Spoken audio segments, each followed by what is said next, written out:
Back in May, we found Oppo's Find 7a to be a surprisingly solid entry from the Chinese manufacturer.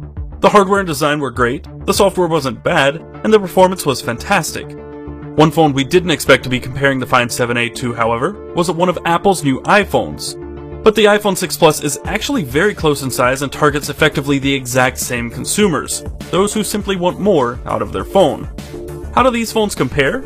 I'm Taylor Martin with Pocket Now, and this is the iPhone 6 Plus versus the Oppo Find 7a.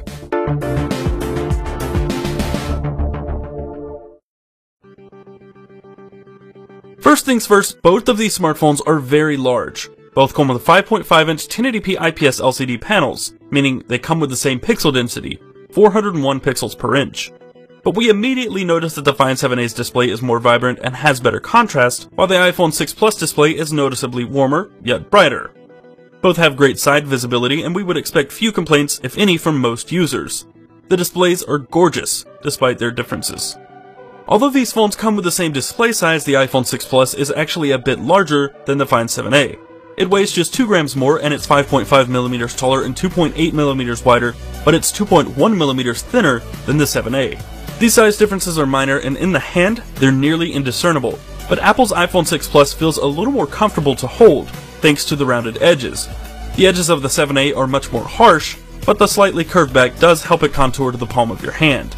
Both are pretty slick, and they're not exactly easy to wield and use one-handed. They will likely stretch your grip and will often force you to use both hands when typing, browsing, scrolling, what have you. Constructed almost entirely of aluminum, the iPhone 6 Plus feels a hair more premium, but the Find 7a is also built exceptionally well. They both feel incredibly solid and look great in their own right. That said, the Find 7a has a bit of a leg up. We're major fans of notification LEDs, and the Find 7a's Skyline notifier simply has a cool factor not found on any other phone, save for its next of kin, the Find 7. Inside, these phones are quite different, however. The Find 7a has twice as much RAM, but only comes with 16GB of storage. The 6 Plus comes in either 16, 64, or 128GB options. That said, the Find 7a has a microSD card slot for up to 128GB of additional storage. It also has a Snapdragon 801 SoC with a quad-core Crate 400 clocked at 2.3 GHz. The iPhone 6 Plus has the new A8 chip with a dual-core 1.4 GHz Cyclone CPU. They have similar batteries as well, 11.1 Wh in the 6 Plus and 11.76 Wh in the 7a. The 7a also has an advantage in camera resolution, 13 megapixels to the 8 found on the 6 Plus.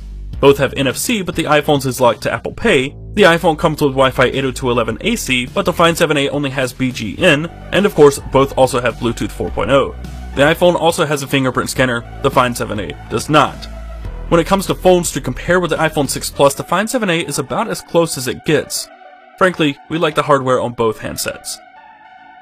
We could go on about software all day, especially with the new iOS 8 update, but we'll keep it short since the ecosystems, apps, digital content, cloud services are more like every day. The Find 7a runs ColorOS, which is just a modified version of Android. It's still running on Android 4.3 Jelly Bean. Outside the usual Android stuff, it offers things like custom themes, a sometimes busier than usual notification shade with expanding quick toggles, and a gesture panel for launching tasks and apps by drawing different letters and shapes.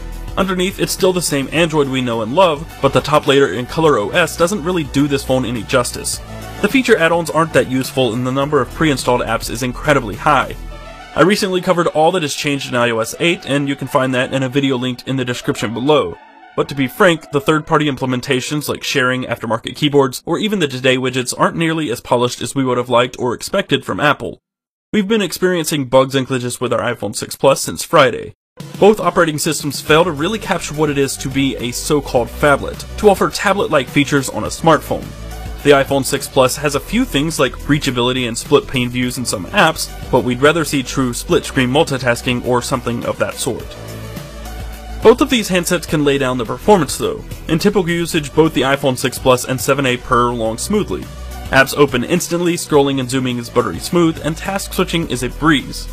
Gaming performance is just as well, though we can't say we've noticed any major improvements from Apple's Metal technology just yet. Metal optimized apps will get additional content, but we can't say it has drastically changed the mobile gaming experience one way or another. At 1080p and 5.5 inches, a console-like game is still just a mobile game. We're just happy both handsets handle gaming like champs. Benchmark scores do show some discrepancies in performance, but in the day-to-day these differences will go mostly unnoticed. Battery performance, from what we can tell, seems to be a little better on the iPhone 6 Plus.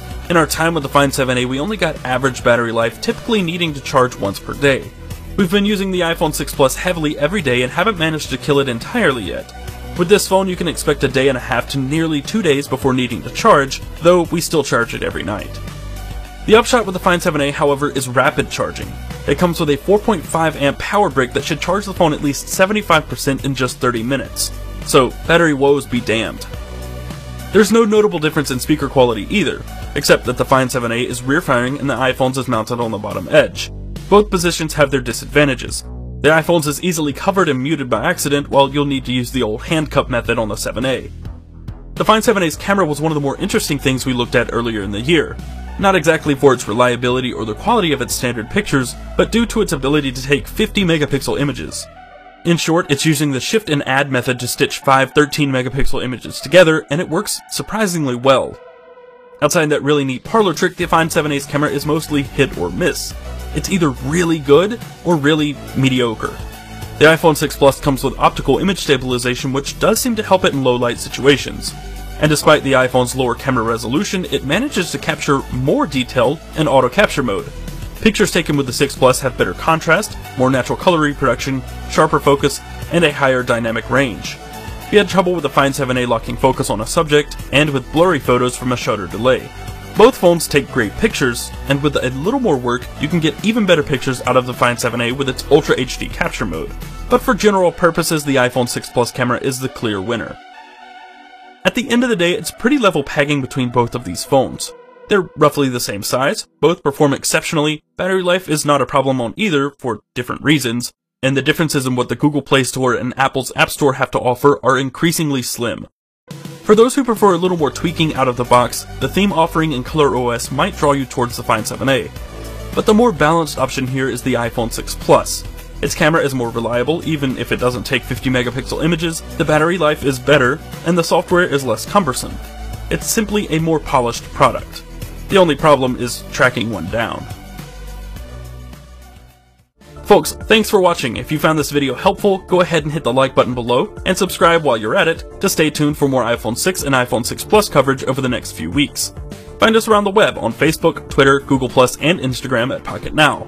I'm Taylor Martin, Casper Tech on Twitter, and I will see you next time.